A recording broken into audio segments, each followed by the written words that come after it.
검찰 개혁 관련해 가지고도 이거는 뭐 개혁 그 이상의 의미를 갖고 있다라는 부분. 이거 잘 정리 못하면 굉장히 시끄러워진다. 뭐 그런 이야기들도 했던 걸로 제가 기억을 하고요. 그리고 권력 투쟁이 시작됐다. 뭐 이런 표현도 했었고 저는 사실 못 알아들었어요 당시에. 그리고 또 괜한 얘기해갖고 또 약간 좀 갈등을 더 부추기는 측면도 있지 않나 하는 생각도 했었거든요. 근데 지금 보면 와 기가 막힌 말들을 어떻게 알고 했던 건가 참으로 궁금합니다. 특별한 정보가 있는 건 아니고요. 네. 제가 이제 취재를 안 하기 때문에 일반 시민들이 모르는 정보를 아는 게 없어요. 근데 물론 이제 인간관계가 옛날부터 있기 때문에 들리는 얘기들은 좀 있죠. 예컨대 뭐 이해산 전 대표님 장례식장에서 왔다 갔다 하는 사이에 누가 와서 뭐 저한테 누구 흉을 본다든가 이래서 들리는 얘기들이 있긴 한데 그걸 비평하는데 제가 반영하지는 않아요. 근데 저는 공개된 정보를 토대로 추측을 해보는데 네. 검찰개혁 문제가 일단락되긴 했는데 네. 2라운드가 2라운드. 1라운드가 작년 가을에 검찰청 폐지법이 국회에서 의결되고 나서 1라운드가 끝났는데 네. 이제 1년 유예를 했기 때문에 2라운드에 중수청법, 공소청법, 형사소송법 이런 거를 개정해야 되잖아. 이쪽은 중수청, 공소청은 이제 제정해야 되고 형사소송법은 검사의 지위와 역할에 관한 조항들을 손을 봐야 되니까 개정을 해야 되고 네. 이게 2라운드 또는 2라운드로 종결된다고 봤는데 이게 진행이 안 되는 거예요. 그 뒤에 이게 뭘까? 왜 진행이 안 될까 생각을 했는데 그때 무심코 흘렸던 보도 기사 네. 이런 것들이 이제 이거를 내가 무심코 봤는데 아니구나 라고 했던 게 네. 추석 무렵에 우상호 정무수석이죠. 지금 강원도지사 후보로 지금 확정이 돼 있어요. 네. 근데 제가 말할랍니다. 그 뭐 이거 선거에 지장받지 않을 거예요. 해코지 하려는 게 아니고요. 무슨 감정이 있어서 말을 하는 게 아니에요. 네. 제가 이게 좀 이상하다라는 느낌을 가진 경위를 얘기하는 거예요. 또 논란되는 말을 하시나 보다. 일단 우상호 사랑해 한부터 하고 시작하세요. 사랑하지 않아요. 왜 그래요? 그냥 정치인으로 존중할 따른 존중합니다. 그런데 네.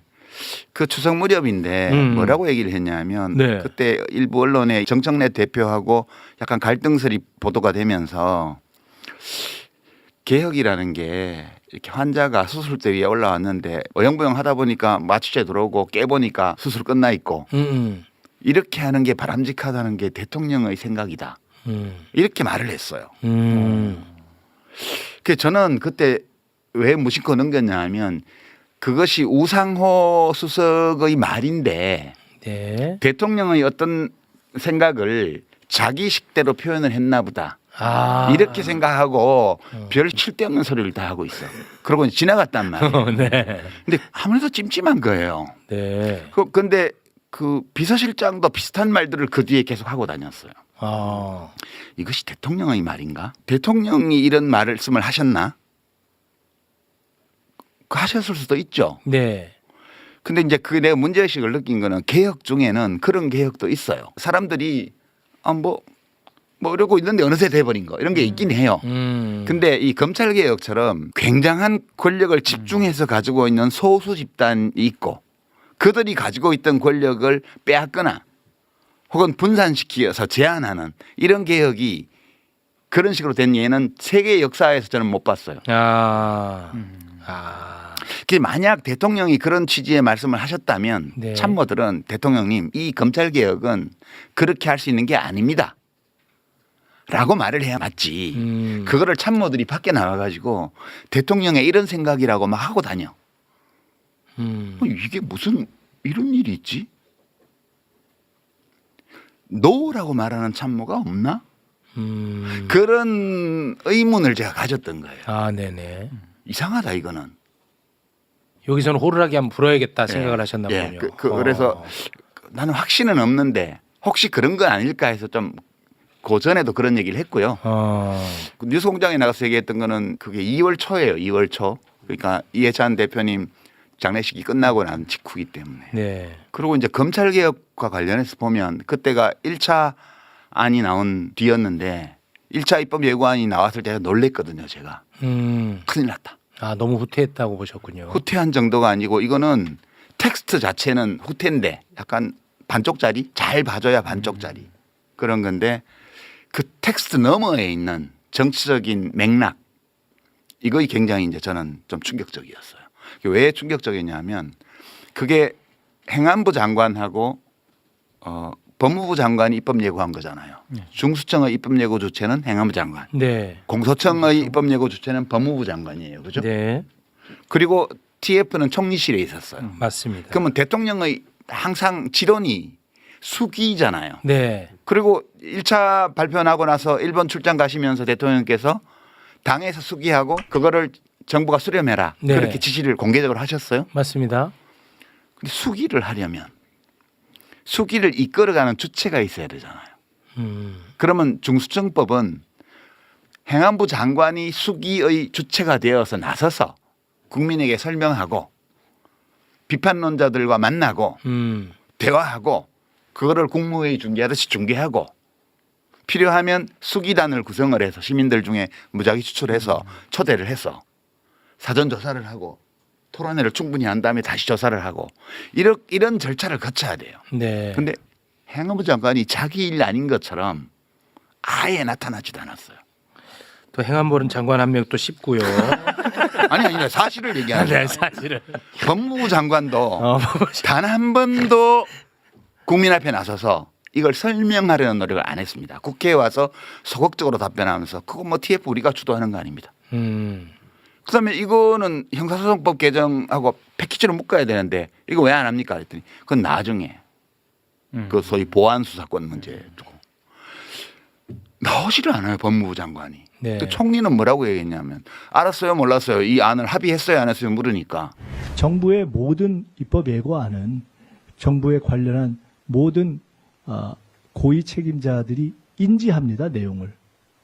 당연히 인지하죠. 인지했습니다. 알고는 있었다 그런 뜻이잖아요. 아니 TF가 총리실 산하에 있는데 네. 총리가 이 수기 과정에 아무 역할을 안 해요. 그럼 도대체 이 안을 누가 만든 거지? 라는 의문이 생길 수밖에 없죠. 거기다가 총리실에서 여론조사해서 뭐 낸 게 언론에 많이 보도가 됐는데 네, 맞습니다. 보안수사권 줘야 된다는 게 더 많대. 네. 근데 그 과정을 보면 이거는 윤석열 정권 때라면 모를까. 일 잘하는 이재명 정부에서는 있을 수 없는 일의 방식이었어요. 누가 그러면 수기를 주도하고 다녔냐. 누가 했죠? 정부에서. 법무부 장관 정책보좌관. 아, 저희와도 또 긴밀하게. 네. 아니 무슨 이 국가 중대사를 수기하는데 장관 두 사람과 국무총리는 어디 간지 없고 이렇게 장관 보좌관이 난동 부리듯이 온 방송을 다니면서 자, 단어는 조금 순화해 주시기 바랍니다. 아니 이게 도대체 이재명 정부에서는 상상할 수 없는 방식이에요. 이재명 대통령 취임 이후에 행정의 어느 분야에서도 이런 일은 없었어요. 유일하게 검찰개혁과 관련해서만 벌어진 현상이에요. 그래서 제가 이거는 이상하다. 그래서 이제 계속 호루라기를 제 나름으로는 기회 있을 때 가끔씩 자주 불렀던 건 아니고. 네. 예. 근데 왜 그러셨다고 보는 거예요? 아니, 그 지금 근데 말씀하신 것처럼 이재명 정부의 다른 분야 우리가 보면서 매번 감탄합니다. 그럼요. 네, 그렇잖아요. 네. 그리고 막 효능감 막 나도 방송하는 사람이 막 이렇게 하는 게 스스로도 조금 약간 어영이야, 어영. 아니, 그러니까 나 진짜 민망하거든요. 그런데 진짜 그렇게 느껴져요. 근데 검찰 개혁 관련해서만 좀 다른 거야. 이게 나도 이게 항상 내가 참 이게 좀 괴로웠어요. 심적으로. 왜 그랬다고 보시는 거예요? 그래서 정확히 이렇게 된 이유는 모르겠어요. 그러나 이제 이 일에 대한 의심이 왜 이런 일이 벌어졌냐에 대한 의심이 이제 처음에는 장관에 집중되다가 특히 네. 정성호 법무부 장관을 욕하다가 그다음에 국무총리를 비난하다가 그걸로도 설명이 안 되잖아요. 국무총리도 그냥 입법안을 알고는 있었다는 식으로 얘기를 하고 두 장관은 보이지도 않고 법무장관 보좌관이라는 사람만 돌아다니고 아무 실질적인 논의도 안 이루어지고 있고 그리고 이런 매불쇼나 뉴스공장이나 이런 데에서 축조심의를 하고 있고 네. 누구 보라고 한 거예요 그거? 저는 장관은 보지도 않는데. 수기하라고 해서 그냥 한꺼일 그렇죠. 그러니까 이게 저에게 수기하라 해서 수기했을 뿐입니다. 네. 그러니까 이제 이게 이 일이 왜 이렇게 진행되는지에 대한 의심이 총리를 넘어서 대통령에게 향한 거예요. 얼마 전부터. 그래서 대통령을 원망하거나 이런 움직임들이 생기기 시작했어요. 그래서 저는 이제 그러면 대통령이 왜 이런 상황을 만들었을까? 이재명 대통령은 국민들 평가가 좋잖아요. 너무 좋죠 지금. 70% 내외 막 네. ARS 조사 무작위로 한 데서 60%가 넘어가고 네. 전 지역 전 연령대에서 잘한다가 더 많이 나오고. 우상향입니다. 그리고 제가 기대했던 모습대로고 저 개인적으로 네네네. 제가 기대했던 것보다 더 잘하고 계세요. 네. 그런데 제가 지금 추측하기에는 너무 에너지를 다른 데 많이 쓰셨던 것 같다. 민생. 아. 네, 그러니까 뭐 그 금융시장 특히 주식시장 정비하는 문제, 상법 개정 문제라든가 이런데 부동산. 일일이 다 개입하면서 국무회의에서 다 지시하고 뭔가 아. 걸 다 하시잖아요. 산불에 이르기까지. 아. 그 산불을 왜 이렇게 못 끄냐가 문제가 아니고 왜 이렇게 많이 일어나냐 이런 것까지 점검을 하고. 맞아. 그러니까 시장 다니고 뭐 전국에 설명회 다니고 그러네. 대통령이 너무 안 쉬는 거예요. 맞아. 그렇긴 하네.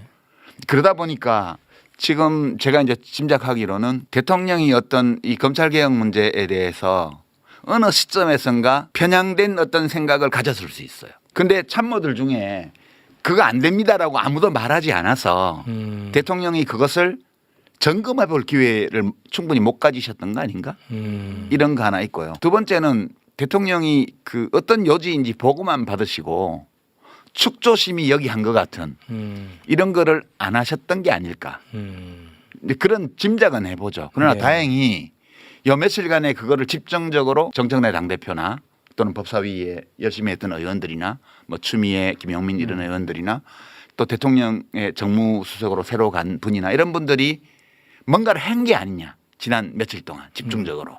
그래서 이제 17일 아침에 정청래 민주당 대표가 이제 그 법사위원들 옆에 모셔놓고 네. 기자회견을 했잖아요. 네네. 3월 16일 저녁까지는 그 전까지는 당정협의안이라고 했던 게 당정청협의안으로 되면서 대통령의 의지가 거의 들어가면서 문제가 매듭지어졌다. 아. 이렇게 보는 거죠. 그러니까 저는 사실 수기의 과정이 책임성 있게 진행되지 않은 거. 그게 제일 근본적인 문제였다고 보고요. 정부의 담당자들이 책임성을 충분히 보이지 않는 가운데 이제 매불쇼와 같은 이런 뉴미디어 쪽에서 축조심의를 정말 어느 재래 언론사도 하지 않았던 수준으로 찬반 양쪽을 고루 들어가면서 네. 그 축조심의를 했잖아요. 네. 그 장관 보좌관 되는 분이 여기도 나오시지 않았나요? 그렇습니다. 예. 이제 그런 것들이 저는 대통령께서 그 세부적인 사안까지 결정을 내려서 당정청의 어떤 합의를 만들어내는데 굉장히 큰 기여를 했지 않나라는 별 근거 없는 추측을 하고 있습니다. 아. 우리가 이렇게 함께 호루라기 불어주고 함께 수기해 주는 것이 리스크를 줄여준다고 저는 생각하는데 그렇죠. 이런 걸 하면은 뭐 반명이니 정부를 흔드니 막 이런 댓글들이 달려버리니까 아주 정말 너무 고통스러워요. 제가. 그렇죠. 그게 컨텍스트예요. 정청래 대표가 발표한 그 당정청 합의안이 만들어진 과정을 그 텍스트로 보면요. 네. 대통령께서 그 너무 지나친 건 안 좋다. 네. 아 검찰총장 이름. 이름 그거 쓴다고 해서 없는 권한이 생기는 것도 아니지 않냐. 네. 그리고 뭐 공소청을 3단계로 한 거에 대해서도 이름만 바꿨지 그 유지를 시켜줬고 그다음에 뭐 검사들 다 해임한 다음에 재임용하는 선별 문제. 재임용하자 이런 얘기도 그거 왜 불필요한 얘기를 하냐 이런 것들은 대통령의 의견을 다 네. 받아들였어요. 네. 그 대신에 이제 중수청법 45조를 완전 삭제한 거라든가 그렇습니다. 다른 세세한 악용될 수 있는 그런 수사 지휘와 관련된 부분. 수사지 검사들이 사실상 수사에 개입할 수 있는 통로로 이용될 수 있는 백도어로 이용될 수 있는 것들을 다 막아버렸다. 다 끊어버렸습니다. 이런 것들은 법사위 위원들의 의견을 다 받아준 거예요. 그렇습니다. 수기라는 게 그런 거예요. 네. 수기라는 게 서로 자기 입장을 가지고 있지만 상대방의 의견을 들어보고 논쟁해보고 그리고 대통령이 당정협의안에서 더 많이 물러섰고요. 그리고 법사위원들 이걸 추진해온 법사위원들 쪽에서도 실질과 관계없는 거. 관계가 적은 거 네. 이런 것들은 대통령의 의견을 네. 받아들인 거죠. 네네. 이제 이런 것이 수기라는 거죠. 네. 그러니까 내 입장의 일부 변경 가능성, 내 입장을 일부 변경할 가능성을 처음부터 가지고 의견이 다른 사람과 토의하는 거예요. 그래서 이제 결과는 잘 됐다고 저는 봐요. 그렇습니다. 뭐 만점짜리는 아니겠으나 네. 현실에서 누구든 자기 생각에 만점이라는 건 있을 수 없죠. 그래서 이 정도면 일단 2라운드가 어느 정도 잘 진행되었다고 본다. 이렇게 볼 수 있는 거고요. 네. 정치인이나 평론가라는 사람들이 그동안에 본인이 해왔던 말, 본인의 생각, 본인의 철학이 존재할 거 아닙니까? 그런데 지금은 그런 것들은 싹 사라져버리고 대통령 생각 맞히기 게임이 돼버렸어요. 난 너무 안타까운 거예요. 그게. 요거는 우리 유시민 작가님이 좀 한번 정리를 해주시면 좋을 것 같습니다. 전에 늘 여기 수잔 원장님께서 애용했던 침팬지 폴리틱스로 돌아가 봐요. 그것도 오랜만에 등장하네요. 예. 그때 우리가 어떻게 분석을 했냐면 윤석열을 고블린과 같은 유형의 권력자로 규정했습니다. 그렇습니다. 그 물어뜯겨 죽은. 네. 그러니까 고블린은 지금 기억을 살리기 위해서 얘기를 하면 그 아프리카 케냐의 곰베 국립공원에서 관찰된 알파메일 침팬지인데 네. 우두머리 수컷 늘 다른 개체들에게 신체를 손상시킬 것 같은 위협을 가해서 복종을 끌어냈던 폭군 스타일의 지도자예요. 네. 모두가 숨지고 있었지만 도전자가 나타났을 때 합세해서 물어뜯어 죽였어요. 그다음에 가장 모범적인 지도자로 꼽았던 게 기억나죠? 아모스. 아모스는 그 침팬지 알파메일이 70~80%의 확률로 약자를 위한 개입을 하고 한 20% 30%의 비율로 정서적 공감에 기초를 둔 개입을 한다고 그랬습니다. 분쟁에 개입할 때 정서적 공감은 내 아는 놈, 나하고 친한 놈을 우호적으로 해주는 거죠. 네. 그러니까 우리가 100% 못하냐? 왜냐? 동물이니까. 그 얘기했습니다. 네. 근데 우리 이재명 대통령은 아모스 스타일이에요. 맞아. 약자를 돌보는 사람이에요. 그러니까 개입을 할 때, 현실에 개입을 할 때 권력으로 약자를 위해서 개입하는 빈도가 매우 높은 사람이에요. 네. 그렇지만 100%는 못해 누구도. 그렇죠. 그렇습니다. 이 점이 되게 중요해요. 이재명 대통령과 함께 일하는 여당의 국회의원들이라든가 정치인들이라든가 정부 관료들이라든가 이런 사람들 중에 다 아모스 스타일의 침팬지만 있는 게 아니잖아요. 거기도 고블린 스타일의 침팬지들이 있다고요. 뿐만 아니라 우리 인간은 다 뇌가 모든 일을 결정하는데 우리 뇌는 생존을 위해서 만들어진 기계잖아요. 근데 좀 특수하게 발전을 해서 생존만 추구하는 게 아니고 자기 이해, 올바른 것, 아름다운 것도 추구해요. 네. 이게 부업이에요. 근데 더 많은 사람들이 주업에 주로 관심이 있고 비교적 적은 사람들이 이 부업에 관심이 많아요. 이재명 대통령은 이 부업이 굉장히 발달한 사람이에요. 윤석열 대통령은 이 주업에 충실한 사람이에요. 이 주업에 충실한 사람의 어떤 목표는 우리 인간사의 서열이 있잖아요. 위계와 서열이 있는데 여기서 올라가는 거예요. 네.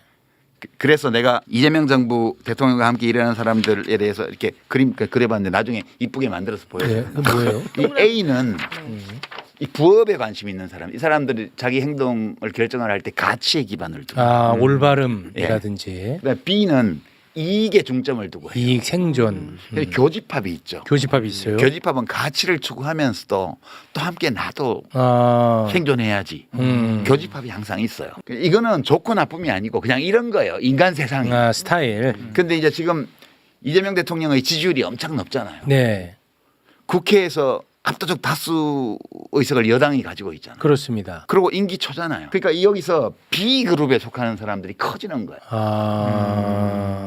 예컨대 이제 지방선거를 예를 들면 후보만 되면 무조건 당선될 것 같잖아요. 본선에서. 후보만 되면 당선. 그렇지. 그래 후보가 되려면 어떻게 해야 된다? 지금 당원들이나 지지자들이 대통령을 엄청 좋아하니까 친명이 돼야 되잖아. 그래서 지금 현재의 조건은 이 B그룹에 속하는 사람들이 나대기에 딱 좋은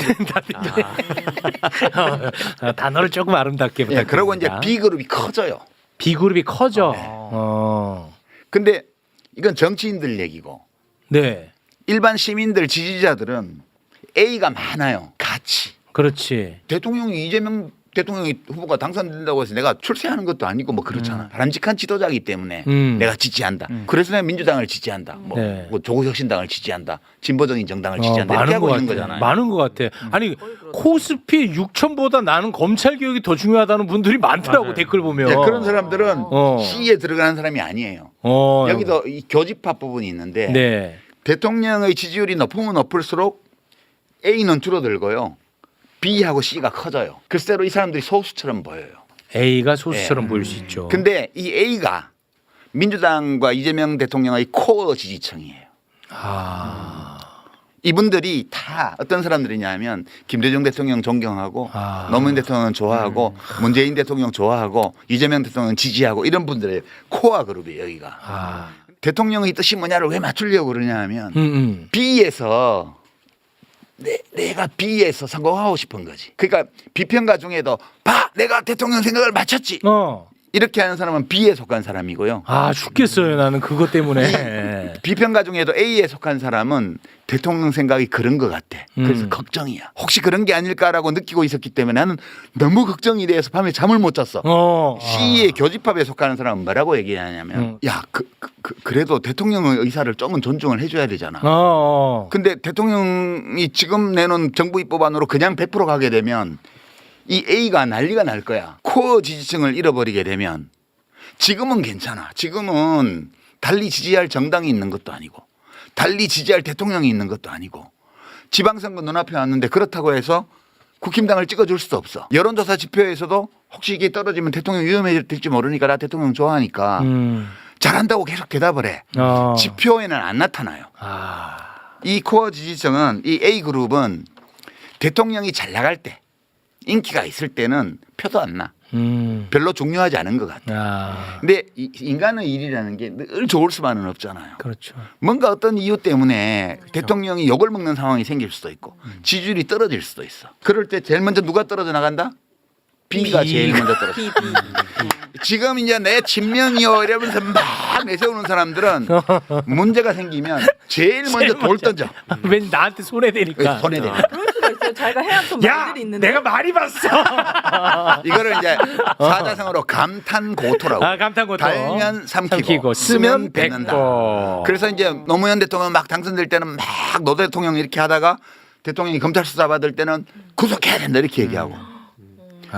문재인 대통령 잘 나갈 때는 막 거기 옆에서 하다가 대통령 퇴임하고 나면 백신 사기극 책임져라 막 이러고. 똑같은 말을 했던 사람이 모르는 게 사람이야? 모르는 게 없어. 유시민. 지금 막 이재명 최고야 이러고 나대는 사람들이 겨울이 오면 제일 먼저 떠나가고 돌 던져요. 근데 이 A에 속한 사람들이 있잖아요. 일을 하다 보면 잘못할 수도 있지. 그 일이 잘못된 게 다 대통령 책임만은 아니잖아. 그래도 우리가 이 진영이 무너지면 대한민국이 어떻게 될 거야? 그러면 안 돼. 이렇게 해서 욕먹고 이럴 때 지켜줘요, 이 사람들. 근데 이번 검찰개혁안이 1차 입법예고안이나 2차 입법예고안 그대로 됐어 봐요. 이분들은 떠나지 않아요. 떠나지는 않는데 식어. 식어. 예, 식어. 그러니까 고통스럽기도 하겠다. 가족을 예를 들면 우리 아버지가 아니 대통령의 아버지라는 뜻은 아니에요. 비유예요. 하도 요새 말이 많으니까 내가 이거 설명해야 돼. 우리 아버지가 사업도 잘하고 돈도 잘 벌고 사람들도 많이 도와주고 밖에서 가면 인기도 좋고 평도 엄청 좋아. 근데 식구들이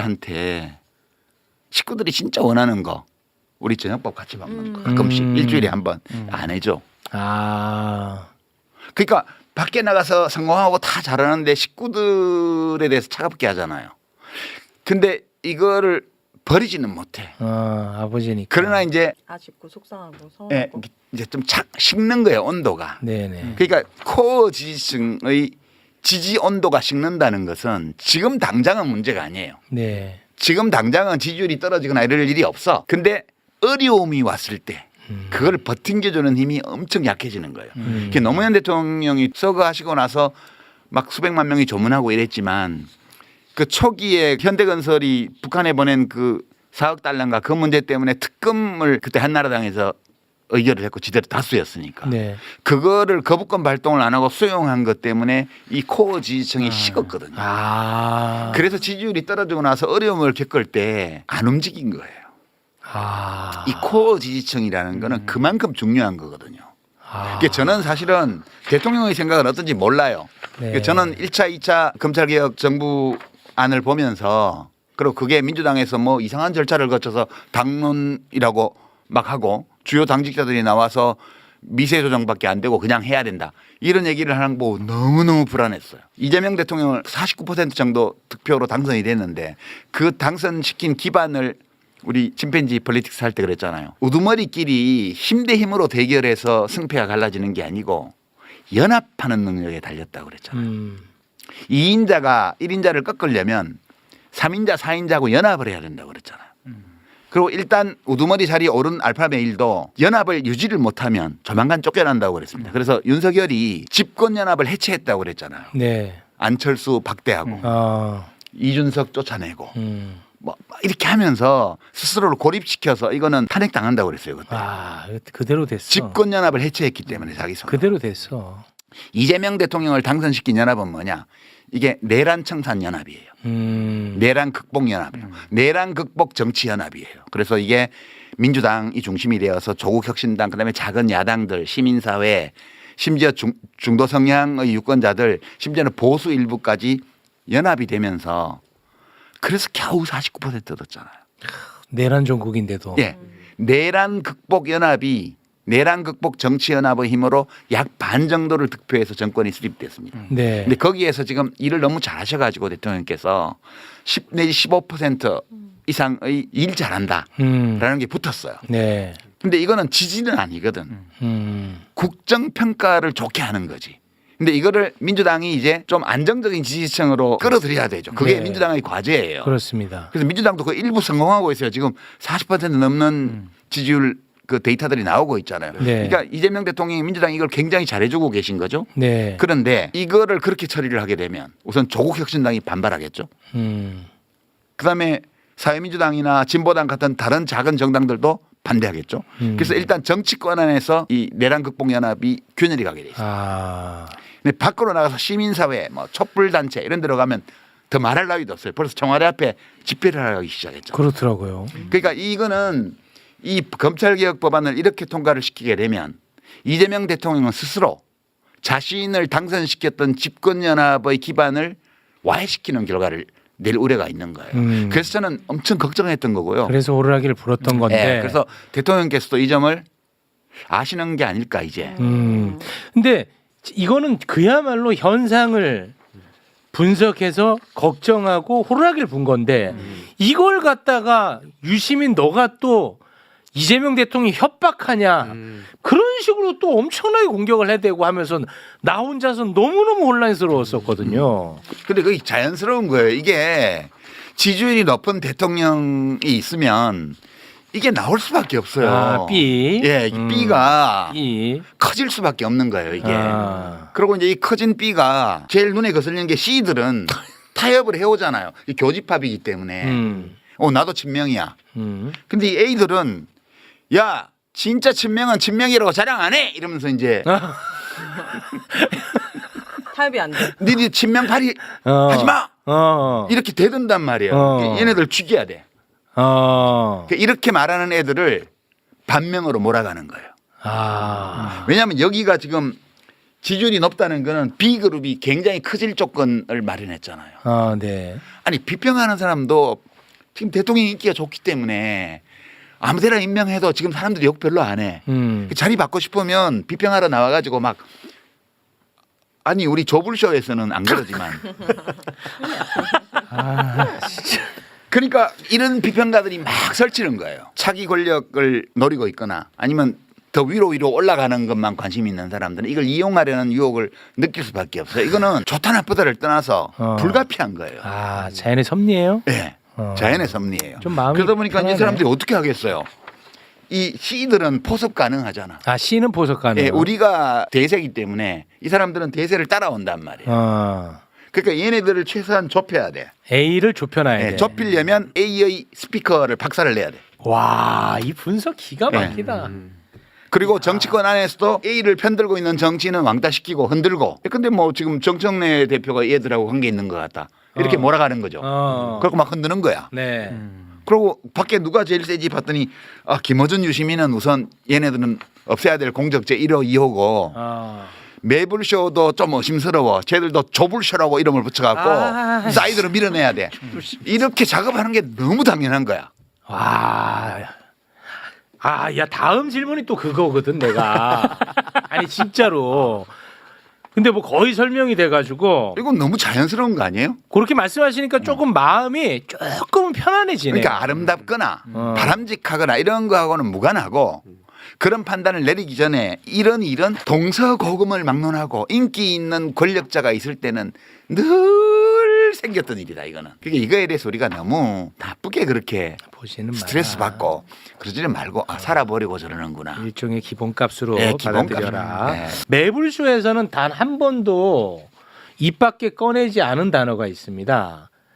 유 이재명. 아, 예. 한 번도 매불쇼에서는 이 단어를 쓰지 않았어요. 근데 제가 뭐 그게 어느 쪽에서는 이게 뜨거운 이슈라는 거 몰라서 안 꺼내진 않았겠죠. 네. 민주당을 지지하지 않았는데 이재명 대통령이 일을 참 잘하는 모습을 보고 이재명 정부를 지지하는 새로운 그룹을 유 이재명이라고 일컫습니다. 네. 그런데 그거는 뭐 합리적인 합리적이고 너무 명명법이에요. 너무 좋고 네. 그리고 응원하고 지지해야 됩니다. 최근에 네. 이현주 의원이 개최한 유 이재명 토론이 있었습니다. 거기에 이제 연사로 어떤 한 지식인이라고 하는 분이 나왔더라고요. 네. 그래서 제가 봤습니다. 함동균 왜 이름을 말을 안 해? 아, 작가님 입에서는 얘기하지 마세요. 그럼 왜? 제가 할게요. 예, 함동균. 작가님 입에 거론하지 마세요. 진짜 저는 화가 많이 나 있어요. 왜 존중을 해야지 왜? 제가 볼드모트가 아닌데. 그거를 보고 너무 놀랐어요. 유 이재명 토론이야. 거기에 대표 연사야. 그러면 이재명 정부를 지지하거나 이재명 대통령이 잘하는 이야기를 하면서 으쌰으쌰 하면 너무 좋지. 그쵸? 그렇잖아요. 네. 그런데 그 사람이 에너지를 가장 많이 쏟는 데가 뭐냐? 이재명 대통령을 지지하는 사람들을 깎아내리는 데 에너지를 쏟는 거야. 그러면서 심지어 와, 노무현 대통령을 지지하고 노무현 대통령을 그리워하는 사람들을 정신병자 취급을 하는 거예요. 아, 우리가 노무현이라는 사람을 지켜주지 못했다. 그리고 노무현을 죽인 사람은 누구냐? 라고 하는 그런 어떤 공격성의 투사를 통해 가지고 일종의 시민을 환자와 병자로 만드는 정치예요, 그게. 예, 그게 지금 사실은 뭐 국회에서 이런 얘기했는지 모르겠지만 그게 지금 지난 정권에서 중요한 역할을 하셨던 분들이 그리고 또 그 한국에서 대형 스피커라고 얘기하는 김어준 채널과 같은 그런 스피커에서 계속 소환하고 있는 그런 병자 정치, 노무현, 문재인 이런 기호를 호출하는 정치 이런 거라고 저희가 생각을 저는 이제 하고 있습니다. 그걸 보면서 야, 이거는 정말 심각하구나. 이게 상당히 흥미로운 현상인 게 문재인 대통령이 남북 정상회담 막 하고 이럴 때 지지율 지지율이 80% 넘었거든요. 그러면 그때는 유문재인. 유문재인이 반이 넘어. 민주당 지지율이 40%도 안 됐으니까. 당연하죠. 근데 그때는 이런 명명법이 없었어요. 근데 어떤 분들은 유이재명이라는 이름을 지연 자체를 가지고 막 처음에 한겨레에서 이걸 보도했다고 하면 한겨레 욕하고 뭐 경향신문 욕하고 저는 그렇진 않아요. 그거 아니고 예. 이재명 대통령의 지지율의 특성 때문에 이게 생긴 거라고 나는 봐요. 그러니까 이재명 대통령이 성남시장 때도 경기도지사 때도 원래 보통은 취임할 때 지지율이 높다가 나중에 떨어지거든요. 네. 근데 이재명 대통령은 성남시장 시절에도 취임할 때보다 끝날 때가 훨씬 지지율이 높았어요. 시정 수행 지지율. 경기도지사 때도 취임할 때는 전국에서 제일 꼴찌였어요. 16개 시도지사 중에. 근데 한 2년 지나니까 1등 돼가지고 끝날 때까지 1등이에요. 와. 이게 이제 이재명 대통령이 어떤 스타일이냐 하면 유능한 행정가란 말이에요. 네. 그러니까 조그만 일들 이런 거를 미루지 말고 작은 일부터 빨리빨리 할 수 있는 것부터 하자. 그 주의잖아요. 네. 국무회의 때 맨날 그 얘기예요. 그러다 보니까 이재명 시장, 이재명 도지사, 이재명 대통령의 행정행위 하나하나에 수혜자가 있잖아. 또는 그렇게 문제를 해결하는 걸 보고 매력을 느끼는 일반 시민들이 있잖아요. 네. 그런 분들이 오, 일 잘하네. 이렇게 해서 야금야금 지지율이 붙어서 네. 4년 동안 계속 올라가는 거예요. 지금 과거의 사례를 보면. 네. 네. 지금도 초기에 약간 지지율이 기대 섞여서 있다가 좀 내려갔다가 지금 한 달에 한 0.5%, 한 달에 1% 그 정도로 올려서 지금 70% 육박하는 수준까지 와 있잖아요. 네. 이게 이재명 지지율의 특성이에요. 그러다 보니까 남북 정상회담, 남북미 정상회담 이런 큰 이벤트로 국정수행 지지율이 붙는 거하고 아. 이렇게 소소해 보이는 작은 행정들 뭐 코스피 정상화부터 해가지고 이렇게 하나씩 쌓아가는 이게 견고해요, 훨씬. 그러다 보니까 이재명 대통령의 지지율은 시장 때나 도지사 때나 대통령 때나 출렁이지 않고 꾸준히 야금야금 올라가는 스타일이에요. 그러다 보니까 다지면서 올라가거든요. 네. 그러니까 이렇게 뉴 이재명이라고 그래서 좀 안정적으로 국정수행을 지지하는 유권자층이 보이는 거죠. 네. 데이터에 잡히는 거죠. 그렇습니다. 네. 그러니까 이런 이름을 붙이는 거는 너무 자연스러운 네, 거예요. 저도 그렇게 생각해요. 근데 문제는 어디서 시작이 됐냐면 네. 다시 이 그림으로 돌아가서 음. 정치하는 사람들이 아까도 얘기했지만 지방선거에 후보만 되면 대구 경북만 빼고는 좀 대구도 뭐 알 수 없다고 그러는데 대구 알 수 없습니다. 다 될 것 같은 분위기잖아요. 그렇습니다. 확실하게. 그러니까 네. 경선이 치열해요. 음. 경선이 치열하기 때문에 그 국정수행을 지지하는 유권자들이 대부분이 민주당 권리당원이 된 건 아니지만 일부는 권리당원으로 들어온 경우도 있고 또 자기들이 권리당원을 모집하기도 하고 그렇게 해서 이기려고 그런단 말이에요. 그러다 보니까 지방선거 누구라고 말 안 해도 알 거예요. 막 친명을 엄청 내세우면서 경선 뛰는 사람들이 있잖아요. 막 최고위원 그만두고 나가가지고 막. 그러고 막- 저는 그런 것 좀 안 했으면 네. 자기 실력으로 해야지 자꾸 이재명과 친하다는 그저 거가 저 실명 그 쓰지 마세요. 네. 그런데 이제 그 사람들이 볼 때에는 문제가 요 A 그룹을 축소하고 와해시켜야 돼요. 왜냐하면 A 그룹에서 자기가 인기가 없다는 걸 알기 때문에 아 그건 알아요? 알아요. 아 그건 알아. 그래서 A 그룹을 조각조각 내고 최대한 그다음에 위축시켜야 돼요. 그러다 보니까 이제 A 그룹에 있는 그 당원들에게 영향을 미치는 제 1순위가 뉴스공장이에요. 2순위가 매불쇼야. 아 매우셔는. 그리고 뉴스공장과 매불쇼를 이중으로 더블 뛰면서 선동을 하는 유시민이 있어요. 얘네들을 공격해야 돼요. 얘네들을 공격하는 제일 좋은 방법 중에 하나가 이재명 대통령을 다 좋아하기 때문에 반명 이렇게 몰면 데미지가 있을 거라고 생각합니다. 근데 작용 반작용이 있잖아. 그러다 보니까 저나 뉴스공장이나 매불쇼를 좋아하는 사람들 중에는 저놈들이 이상한 놈들이야. 그래서 그런 말을 하는 유튜브를 구독 취소를 하는 거죠. 그리고 이쪽도 매불쇼나 뉴스공장도 구독 취소를 해요. 이게 바로 분열의 조짐이에요. 아 이건 나쁜 거네. 네, 이게 이제 집권 기반이 되고 있는 내란 극복 정치연합을 균열을 내는 작업이에요. 결과적으로 이게 나의 이익을 위해서 전체를 해치는 기획인 거죠. 이게 전체는 어떻게든 무방해. 나만 이익을 얻으면 돼. 그래서 그 사람들이 B그룹이라고 부른 거예요. 제가 자기가 올라가는 것만 중요해. 그러니까 그 사람들의 뇌는 생존만 중심으로 작동하는 거예요. 이게. 근데 그 목적 달성도 못해 또. 아 결국 못해요. 네, 합리적인 방법을 못 찾기 때문에. 왜냐하면 그러니까 서로 구독자가 줄어드는 거예요. 그런 작업을 하는 쪽도 그전에는 서로 다 구독해 주다가 B와 A가 나뉜다는 걸 알기 때문에 요 C에 속한 사람들은 어디도 구독 취소를 안 해. 그러나 B에 동조하는 사람은 A 쪽의 구독을 취소하고 그렇겠지. A 쪽에 속하는 사람은 B 쪽의 구독을 취소하면서 서로 구독자가 줄어드는 거예요. 맞아요. 실제 잘 그렇습니다. 됐네. 뭘 잘 돼요? 그 유튜버 아니라고 말씀. 인과응보잖아요. 인과응보. 그런 거고. 저는 궁금한 거 있어요. 여기서 네. A 그룹의 사람들이 싫어하는 뭐 정치인이나 이런 사람들은 이유가 있는 거예요? 그 사람의 어떤 민낯이나 뭐 이런 걸 알아서 싫어하는 거예요? 그렇죠. A 그룹에 속한 사람들은 네. 좀 이상주의 경향이 있어요. 정치인은 국민을 위한 것이라 해야 되고 선당후사. 그러니까 내 이익보다는 당의 이익이 앞서야 되고 당의 이익보다는 국민의 이익이 앞서야 약간 돼요. 공익적인 마인드. 예, 그렇게 해서 그렇게 행동하는 정치인들을 좋아하는 경향이 있어요. 근데 저 같은 경우에는 의리, 공익 이런 것도 중요하지만 실력을 이제 더 많이 찾게 되는 거예요. 이 사람이 네. 얼마나 능력이 있는가. 예. 그러니까 아니 그러니까 자 보세요. 유 이재명 얘기하다 여기까지 왔는데 네. 보십시오. 아까 유시민 작가가 이런 얘기를 했습니다.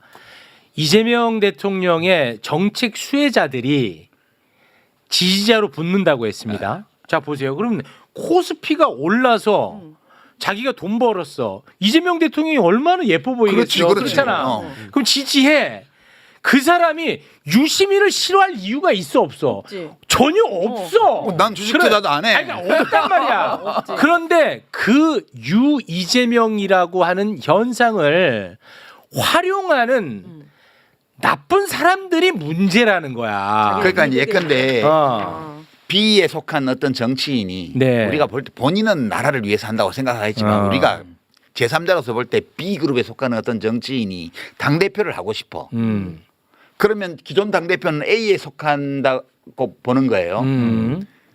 그러면 이 당대표를 흔들려면 어떻게 해야 돼? 이 기반이 되고 있는 당원들이 자꾸 이 사람을 좋아하게 만드는 그런 담론을 퍼뜨리는 스피커를 아작을 내야지. 뭐 흔들어야겠죠. 그러니까 당연히 그쪽에서는 김어준이나 유시민을 반명으로 모는 거예요. 어. 너무 자연스러운 거예요. 그리고 근데 너무 무리해. 아까 그게. 이제 함동균 씨 얘기를 했잖아요. 함동균 씨가 하는 일이 뭐냐면 그 사람도 합리적으로 하는 거예요. 이때 합리적이라는 거는 바람직하다 좋다라는 거 관계없고 네. 목적 합리성. 아, 네네네. 우리가 윤석열을 맨날 비판할 때 행위에 목적 합리성이 없다고 그랬잖아. 그 어떤 목적이 있으면 그 목적을 달성하는데 도움이 되는 행동을 해야 되는 거예요. 그런데 총선에 이기고 싶으면 국민 여론을 따라줘야 되는데 반대로만 갔잖아. 그냥 망할 거라고 우리가 그랬어. 김태우 공천하고. 네.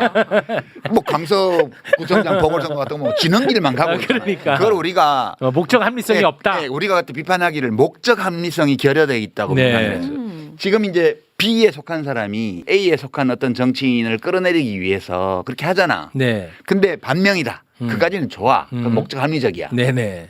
근데 잘 안 먹히지. 사람들이 너무 똑똑해. 안 먹혀. 이제 함동균 씨 같은 사람이 그렇게 하는 거는 반명이다라고 뭐라 갖고는 충분히 안 되는 대목이 있어요. A를 구성하고 있는 당원들이나 지지자들이 네. 전직 대통령님들을 다 좋아하거든. 얘네들이 뭉쳐 있으면 반명이라고 몰아붙이면 다 반발해. 제압하기 힘들어. 그러니까 상대를 지배하고 싶을 때는 어떻게 하냐? 디바이드 앤 룰이에요. 우선 쪼개놓고 하나씩 격파를 해야 돼. 이재명 대통령을 좋아하는 사람들과 그 전직 대통령들도 좋아하는 사람들을 갈라쳐야 돼요. 갈라쳐야 쪼개놔야 하나씩 격파를 할 수가 있잖아. 그래서 함동균 씨는 그 이현주 의원이 주최한 그 토론회에서 엽기적인 발언을 막 쏟아냈는데 그들 자체의 논리로 보면 목적 합리적인 운동을 한 거예요. 오케이. 네. 그들 주관적으로는 네네. 그들 주관적으로는 목적 합리성을 추구하는 행위를 한 건데 우리 A에 속하는 이 가치를 중시하는 당원들이나 지지자들이나 시민들이 볼 때는 그냥 망동으로 보이는 거지. 분노하죠. 네. 그들 주관적으로는 목적 합리적인데 자기들이 공략하고자 하는 대상들을 잘못 보는 거예요. 그런 방식으로 이 A가 갈라지지 않아요. 그러니까 너무 막 화내지 마요. 스스로 뉴이재명이라는 그 지극히 정상적인 어휘를 네. 이상한 목적으로 사용하고 있는 사람들의 실체가 뭔지를 네. 그 함동균 씨가 국회에 와서 다 증언한 거예요. 저는 그렇게 봅니다. 너무 잘하고 있어. 이런 걸 두고 이제 우리 옛날 속담에 손 안 대고 코 푼다. 손 안 대고 코 풉니다. 그렇게 네. 얘기하는 거죠. 범사에 감사하라. 네. 그런 거 있잖아요. 불가에서는 역행보살이라고. 알겠습니다. 다 이런 일들이 동서고금에 너무 많았기 때문에 이런 경우를 가리키는 속담이나 사자성어들이 너무 많아. 네. 근데 본인들은 모르지. 그 얘기 잠깐 좀 하겠습니다. 아까 그 검찰개혁 관련해서 말씀하실 때 총리실에 대한 이야기를 언급을 하셨기 때문에 이 부분은 좀 불편하더라도 안 불편해. 예, 이야기 해봐요. 뭔지 나눠보도록 알겠어 벌써. 예. 그 지난번 합당 국면에서 뉴스공장에 나가서 김민석 총리에 대한 이야기를 하셨죠. 네. 책을 봐라. 네. 그래서 유시민 작가를 비판하는 쪽에서는 아니 그 옛날 그 감정까지 끌어들여 가지고 저렇게까지 김민석 총리를 모욕줘도 되느냐라는 비판이 많이 있었습니다. 실제 그 구원이 있어서 미움이 아직까지 남아 있는 겁니까? 그거 이제 어디 방송에 나오셨나 그 분이 민주당의 어떤 어른이신데 제가 존경하는 분이에요. 진짜 옛날에 사형 선고도 받았고요. 박정희한테 그랬던 분인데 그때 일을 거론하면서 감정이 덜 풀려서 그런가 보다 이렇게 비평을 하셨더라고요. 그런데 이제 제가 좀 짓궂게 돌려드리면 그분이 저를 별로 안 좋아하시나 봐요. 옛날에 당 같이 할 때 맺힌 게 안 풀리셨나 봐. 이렇게 하면 안 되겠죠, 그죠? 에이, 그러면 안 되죠. 그분 방식으로 그 비평에 대한 역비평을 하면 이렇게 되는 거예요. 에이, 안 되죠. 그게 아니고 그건 안 돼. 그 이제 그거는 비평이 아니죠. 그런 거는. 그러니까 비평 저 이거 말을 비평하려면 전체를 보셔야 돼요. 제가 그 김민석 총리와 관련해서 그날 발언한 조국혁신당과 민주당의 합당에 관한 얘기부터 시작해서 그 왕정에서 민주정으로 바뀌어온 민주당의 역사 이런 얘기를 보셔야 돼요. 근데 저는 그분이 그걸 안 보셨다 이렇게 생각해요. 안 보셨고 일부 언론에서 보도를 통해서 예, 했다. 이렇게 비틀어 가지고 보도한 거를 보고 그렇게 하셨을 걸로 보고요. 그다음에 제가 이제 그동안에 내란 국면에서 김민석 의원에 대해서 했던 말들 이런 거 다 전혀 모르세요. 극찬을 했죠. 네, 그런 걸 모르시는 거예요. 네. 그리고 저는 김민석 총리가 총리로 임명되고 나서 참 잘된 인사라고 굉장히 큰 기대감을 제가 여러 차례 표명한 바가 있습니다. 네. 제가 그때 뭐 남아 있었으면 그랬겠어요? 아. 이제 그렇게 하면 되고요. 그리고 제가 후단협 멤버도 아니었어요. 김민석 의원은 당시에. 제가 후단협을 거론한 거는 그 당원 주권주의를 부정한 흐름이었기 때문에 결국 정치에서 다 퇴출됐다. 그 얘기를 한 거지. 거기 끼워 넣어서 김민석 총리를 얘기하지도 않았고요. 그러니까 그거는 기본적으로 저는 재래 언론의 장난질이었다. 그렇게 생각하고요. 제가 무슨 합당에 찬성했다가 안 됐다 뭐 이런 거에 동조했던 우리 최진봉 교수가 나와서 제가 물어보려고 그랬어요. 제가 발언한 거 다 보셨냐고. 그러니까 이제 되게 많은 비평가들이 업어로 하다 보면 너무 바빠가지고요. 그 비평의 대상이 되고 있는 사안에 대해서 다 확인을 못하는 경우가 많아요. 이제 그러다 보니까 이제 어떤 일이 벌어지냐 하면 물어보는 거예요. 선생님 요즘도 사모님 때리십니까? 이렇게 물어봐요. 아닙니다. 이러면 김아무개 교수 요즘은 부인 때리지 않는다고. 그 얘기는 과거엔 때렸다는 얘기처럼 들리잖아요. 그렇게 들리죠. 이런 식의 그러니까 가면 질문들이 이상하게 나와요. 그런 식으로 이미 단정하고 질문을 해요. 네. 그러면 진짜 비평가는 제대로 성실히 하는 비평가는 제가 그 풀텍스트를 다 봤는데 지금 질문은 그 상황하고 안 맞습니다. 이렇게 해야 돼요. 근데 너무 바쁘고 하다 보니까 확인을 못 했잖아요. 그러니까 그 사람 요즘도 와이프 팬데요? 이렇게 물어보니까 요즘은 안 팬데요. 이렇게 대답한단 말이에요. 그럼 둘이서 그 대화를 통해서 예전에는 팻다를 기정사실로 만드는 거예요. 그렇죠. 이런 식의 문답이 너무 많아요. 비평 프로에. 진행하는 사람도 확인 안 했고 대답하는 비평가도 확인 안 해요. 그러니까 이건 저는 어떤 불성실 비평이라고 보는 거죠. 형님 저 그거 없습니다. 김민석 총리에 대해서. 그건 없습니다. 예. 형님도 혹시 저한테 그런 게 있으시면 풀어주세요. 풀어주세요. 예. 고맙습니다. 라고 말씀드리고 싶죠. 아유 고맙습니다. 그거 내가 무슨 정청래 대표하고 친해가지고 무슨 편들어 준 것처럼 얘기하는데 안 친해. 안 친해. 그 진짜 김민석 총리하고는 그 2002년도 이후에 24년 만에 처음 만났고요. 이해찬 대표님 빈소에서. 정청래 대표하고도 얼굴 맞댄 거 19년 만에 2007년 이후에 19년 만에 처음으로 얼굴 맞댔습니다. 그리고 정청래 의원이 옛날 당 같이 할 때 나를 엄청나게 공격했잖아요. 간신이라고 했어요. 저보고. 맺힌 게 있으면 정청래 대표하고 맺힌 게 더 있지. 근데 이제 정청래 대표한테는 제가 정청래 대표 말 나온 김에 제가 정청래 대표를 편들어야 될 일은 없어요.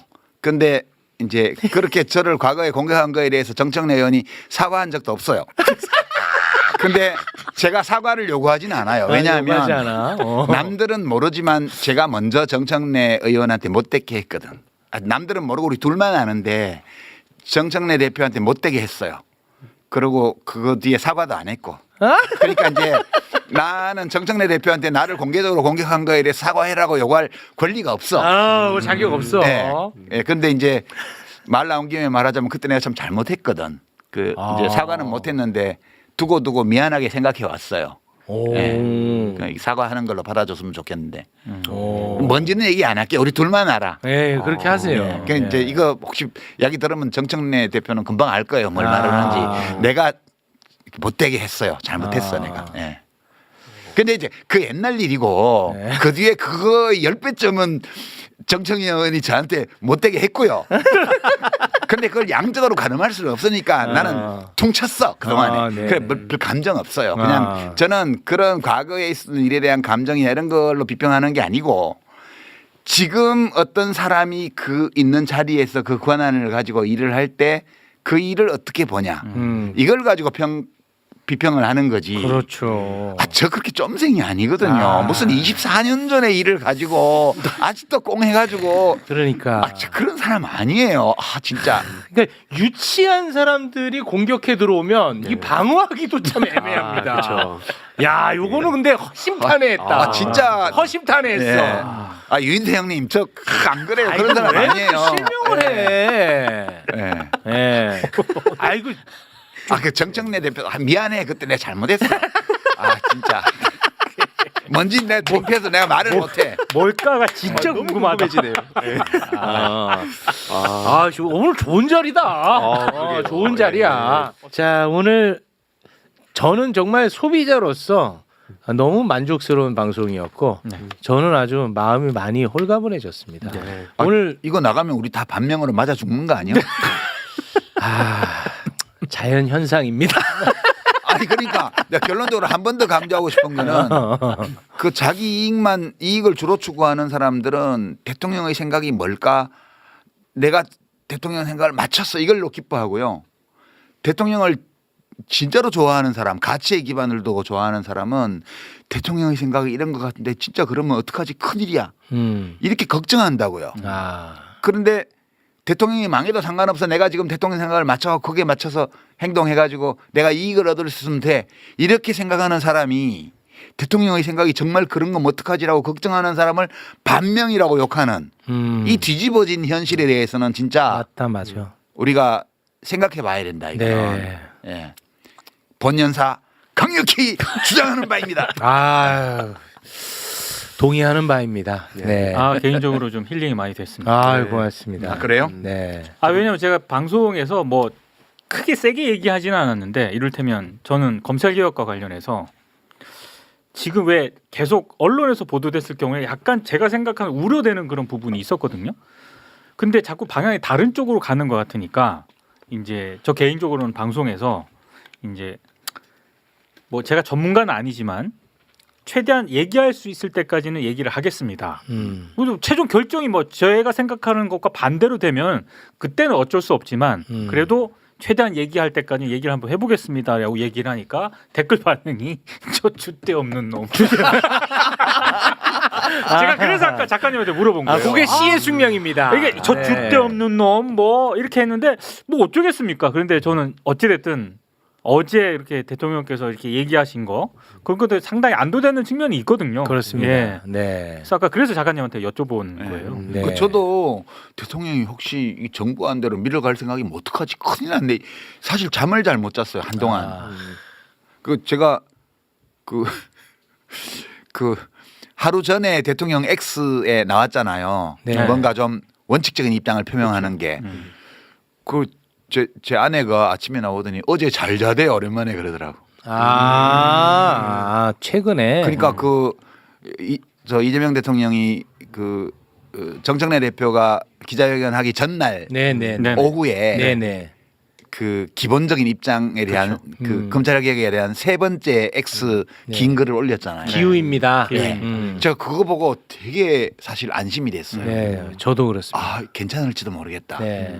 그래서 어젯밤에 별로 안 깨고 잘 잤나 봐요. 네. 그 정도로 제가 사실 이런 말도 하는 것도 구차해. 사실 그냥 저는 이재명 대통령 좋아합니다. 지지합니다. 진짜 성공하기를 바랍니다. 그래서 걱정이 많습니다. 이런 얘기를 안 하고 그냥 비평할 수 있어야 이게 정상적인 사회예요. 맞아. 그래서 제가 그 얘기했잖아요. 유시민이 미쳤다고 당선되기 전까지는 이재명의 위기 때마다 도움을 주고 당선되자마자 반명이 되냐. 유시민이 미쳤냐. 내가 이 얘기를 했었어요. 그래서 나는 막 그것 때문에 스트레스 받은 건 아니고 그냥 정말 대통령이 걱정이 됐어요. 저는 이게 잘못되면 어떡할까. 꿈에도 막 나오고 대통령이. 네. 그랬는데 근데 유시민 작가님 정도 되면은 그 한라인 같은 거 없어요? 저는 이제 그런 거 없고요. 없어요? 누군가가 제가 이제 일부러 정치인들을 안 만나는 건 아닌데 사실 살아가는데 별로 만날 필요도 없고 해서 안 만나거든요. 안 만나는데 가끔 이제 어떤 분들이 의견을 물어올 때는 있어요. 지금 서울시장 후보 경선에 나가 있는 박주민 의원이 자기랑 잠깐 얘기할 시간 달라 그래서 차 한잔 하자 그래서 그런 것까지 거절할 수는 없잖아요. 그래서 만났더니 카메라가 설치돼 있다.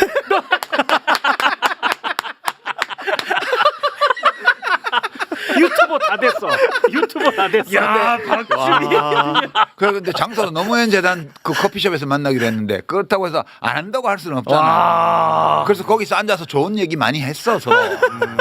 그런데 이제 정원호 후보는 대통령이 SNS에 그 지원 사격도 하셨으니까 네. 뭐 이것까지 못하게 할 수는 없지 않나? 와, 그래서 웃긴다. 그냥 그렇게 됐어요. 근데 그 알고 속아주는 거죠. 그럴 때는 근데 그런 경우 있긴 한데 아 웃기네. 막 누구랑 막 한라인으로 막 연락하고 그렇게 네. 살지는 않아요, 제가. 자, 또 편집의 지옥에 빠져들어야 되니까 예. 요 정도 선에서 마무리를 짓도록 하겠습니다. 아 오늘 진짜 괜찮았어요? 저는 좋았어요. 네. 어떤 반응이 있더라도 예. 저는 뭐 후회하지 않겠습니다. 네, 종종 나와주시기를 간곡히 부탁을 드리면서 여기서 마무리 짓겠습니다. 뭐 반응 한번 보고 반응 한번 보고. 뭐 꼭 나와야 될 필요가 있다는 판단이 들면 그 할머니 책 들고 나올게요. 좋습니다. 네, 열흘 뒤에 또 만나볼 수 있을 가능성이 상당히 높아졌습니다. 함께해 주신 세 분 대단히 고맙습니다. 고맙습니다. Morning spills across the floor. Your ghost behind my door. I talk to steam instead of you. The cup replies you'll miss her too. The city hums in caffeine tones. I sip the ache, I'm not alone. Your name drips slow from silver spoon. Each stir becomes another wound. Sunlight blurs what I can't confess. Every shadow wears your dress. Late coffee confession. Half a wake-up session. Your taste still lingers on my breath. The kind of truth I can't forget. Sweet regret in porcelain skin. I'd spill it all and start again.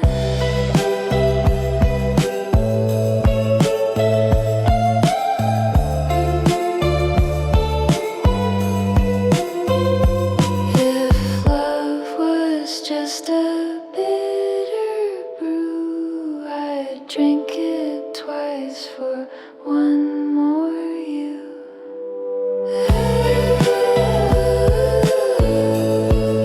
Steam fades slow, and so do you.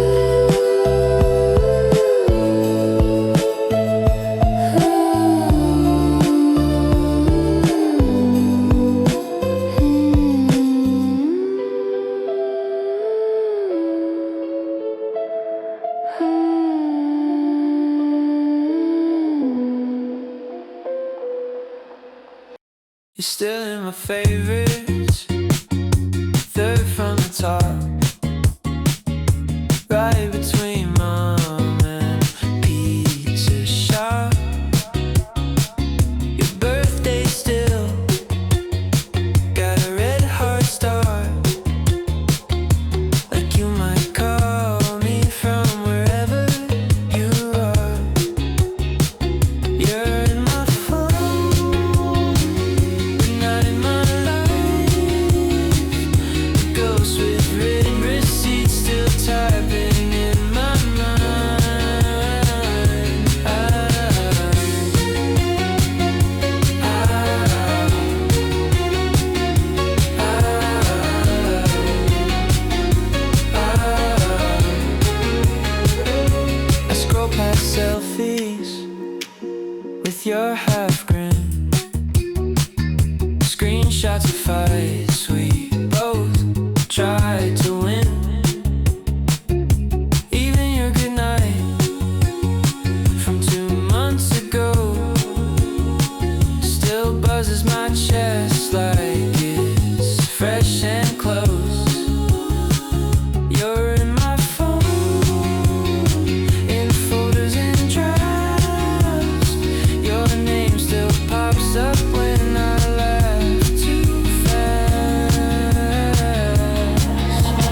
night, but my fingers froze on are you sure?